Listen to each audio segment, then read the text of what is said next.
Okay, Christian and Squidward here with the lady in the yard, or was it the woman in the yard? Woman in the yard. Woman in the yard, yeah. And man, like I just finished it and I don't even know if I liked it or not.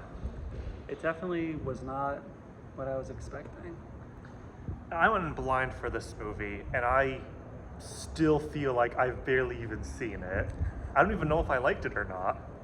Like, okay, let's try to just see if we can parse, like, let's see if we agree on what, like, what is the actual plot of the movie? From what I gather, it deals with depression and suicidal thoughts. Okay. Does she kill herself? She doesn't. Okay, I think the movie's pretty clear that she does. Like, she was this close to doing it, but then she was able to pull herself out of it. Okay, see, because I feel like we're given enough information to know that the point is that, like, yeah, she did, and she's just living in her weird fantasy heaven, whatever.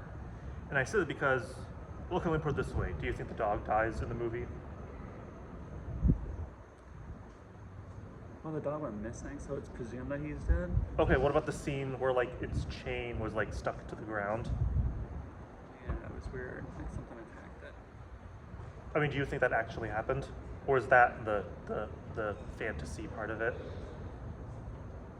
I don't think he's actually dead. Okay. Why do you think her signature at the end of it on the painting is backwards? It's symbolic of her daughter. Because how her daughter was always reversing the R's. Okay, yeah, but like, When she looked down and she saw the stuffed animal, like that reminded her of the one thing that actually keeps her going. okay, what do you think is the significance of, like, when she's with the husband in, like, the little dream sequence, when, like, everything in that room is backwards? Like she wants to go back because she feels guilty about. Do you, like, not think that? Because I think, like, stuff being written backwards is, like, a sign that we're not seeing reality in this movie. Yeah, a lot of it was hard to follow because it was Yeah, all over the place. I don't get a lot about what happened, like, when she was the woman and all that. I feel like, I almost feel like The Babadook was, like, the gold standard for movies about single mothers struggling with depression as, like, some monster. Well, I think that the woman was. In the beginning, I thought it was a physical person attacking them. Yeah, they tried, like, I think there's a lot of weird stuff with that. I think about how she can't, like, she needs light to do stuff. Like, how do they know that? Where'd that information come from? I just found it kind of funny when the ghost one was like, I don't have all day. Like, what else do you have to do? Are you in a rush to get to your next haunting? Well, like it's I think it's more of like when people make those decisions, they rush into it. They I don't guess. Why don't you think she killed herself at the end? Because it shows her leaving with her family, and they say she's coming back, and no, not for a while. Well, I mean, yeah, like the family and their dead dog who died earlier. And I think, again, the signature being, okay, remember in that Imaginary Friends movie when, like, they have the happy ending, but it's fake and she's still in the dream world, whatever? Oh, it could be. Yeah. Maybe she actually did, and now she's like living in an alternate kind of. Yeah, like, or her heaven, whatever. I think the big things are the dog still being alive and the backwards writing. I mean, like, it's not the kind of movie you can really piece together, like the daughter getting the R wrong is only really meaningful in hindsight with, like, the reverse imaging that they use in the dream sequences. I really didn't enjoy the pacing of this movie either. It's very slow. I don't really feel a lot happening in the beginning, and I have this thing where I really, Okay. in the beginning of these types of movies, I wanted to give me something to hook onto. I mean, I didn't like any of the characters. Yeah. I mean, I like the little girl, because she's a child, but, like, I didn't like any of the characters with agency. Well, I started getting bored very fast. Okay, I mean, I don't know if this is why or not, because, like, I like slow burn movies, but, I didn't like the mom or the son. I thought they were both just kind of horrible. Like, they both just seemed kind of awful to live with. Well, like if you want to flesh out a story, and that's all well and good, but give me a really nice, decent death in the beginning, something to just whet my appetite a little bit. Because if you just start on the bottom and you just take forever to get somewhere to some kind of point, for me that just doesn't sit well. Well, okay. I mean, I don't think that there's a lot of. There's not a lot of substance in the movie, I feel like. I think the second half has plenty of substance, and it like, I almost feel like, I don't know. I feel like I liked it less the more it went on, because I felt like a lot of my investment wasn't really rewarded. Yeah, and the payoff really Yeah. wasn't big enough for Like, how long we why? had to wait. And remember, in the flashback with her and the husband, like you see the woman in the background when they're driving. I'm like, did that really happen? Like, is any of this movie, you know? Is any of this real? Yeah, like really, like how much, if any, of the plot actually happened? Because like, Well, like that's how depression affects a lot of people. It makes them think things aren't real, and like the whole world just Okay. seems like it's like their perception is so off because of how crippling it is. I get that, but like the whole movie isn't from her point of view. There's scenes that are just from the kids' POV and stuff. Yeah, which I also thought was interesting Yeah. because it goes to show how it affects not just the person Okay. dealing with it, but the families, the loved ones of those around them. Yeah, I mean, I still can't, like, I don't know, like, I want to like it. I don't know if I'm going to like it more or less as time goes on. It wasn't my movie, truthfully.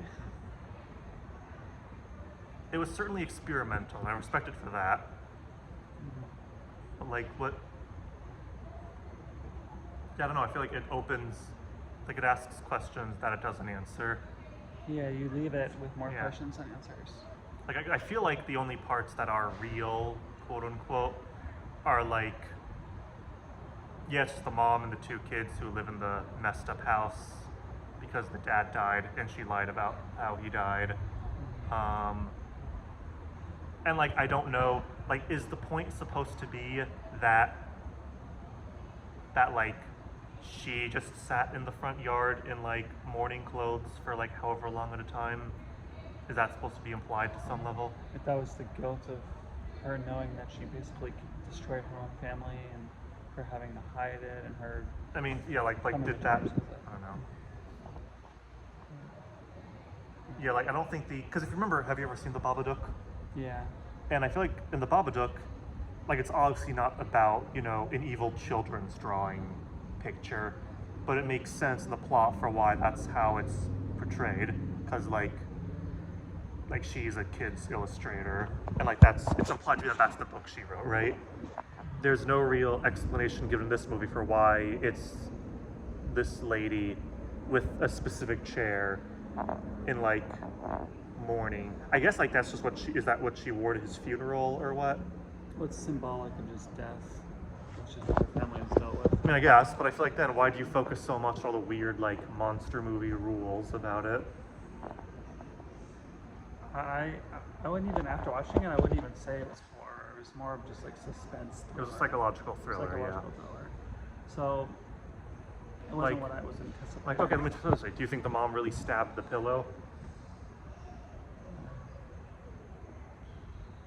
She thought it looked like it was her daughter, but it wasn't. Yeah, it wasn't her daughter, Oh, but yeah, like, oh, yeah. okay, so you think, so I feel like that isn't really, like, they don't really go back to circle back to that. I thought they would. Like, you can't have two fake out scenes. The movie has so many fake outs. That's what I'm like, is any of this really happening at this point? It just makes it very hard to watch. And It's super, already, it's so confusing. Like I said, like the first half of it is pretty, like, forward at least. I liked it. I don't think that's a problem. Apparently you do. I didn't like it. I need more. But you know, I don't think it eases you into like the pulling or the uncovering too much. Like I think like ideally this sort of thing opens up like in mundane reality, and like just stuff slowly gets more weird. But this is like really normal, and then a bunch of weird nonsense, and then it's over. Yeah, for a second I thought, is the woman just a normal person? Like it did cross my mind. I mean, I don't know. That's never like with a movie like this. You know, what's the story with the woman is like the surface level question, but you know that there's things beneath it. Like it's not just some random weird lady. That would just be like imagine if it would. That'd be like almost anticlimactic. Like if it was like a HOA person or something. It's like and then the hospital came and picked her up, and she really was just a random person. But yeah, like it doesn't. Of course, it doesn't do that because that would be stupid. But it also doesn't go to the deeper level either, as much as I think it should. Like again, the scenes where like they're talking to each other. I'm of the opinion that in this kind of movie, the more the monster or whatever talks, the worse. Like the less it talks, the better.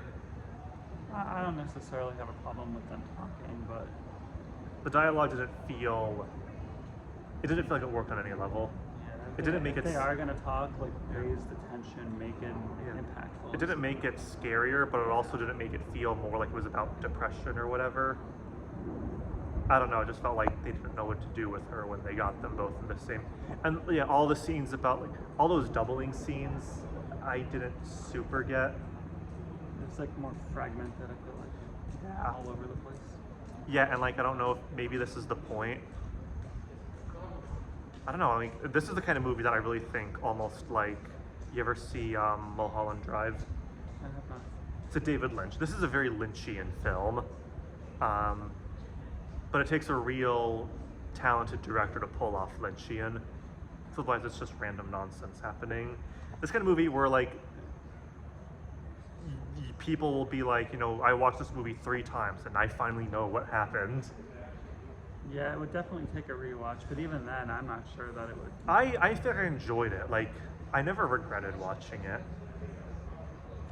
It had me interested until the end. No, I couldn't say the same. Okay. I mean, that's because I feel like for me, like, I don't even like the characters that much. You just don't like the pacing, I guess. The pacing, just the overall, just the lack of anything that I found to be meaningful, especially in the first half. The second half was a little bit better, but by that point, it just takes too long. Well, okay. Actually, it's only like 90 minutes long. This isn't a long film. Yeah, but I So, shouldn't have you to- know, like, that's I feel just- like I'm waiting like 30 to even be like, well, I mean, that's just a matter of taste, I guess. Well, I guess that's all we have to say about this weird movie. Okay, I feel like I'm forgiving for this one. I will recommend it a watch. I'm less forgiving. I think it was not a hit for me. Alex is racist. Alex doesn't support black created cinema. Yeah, that's not the case, but it was just way out of left field for me, and just, I didn't see a point to it. It wasn't that interesting for me. Well, there you have it. If you like weird, slow Lynchian movies, it's for you. And if you don't, then you don't.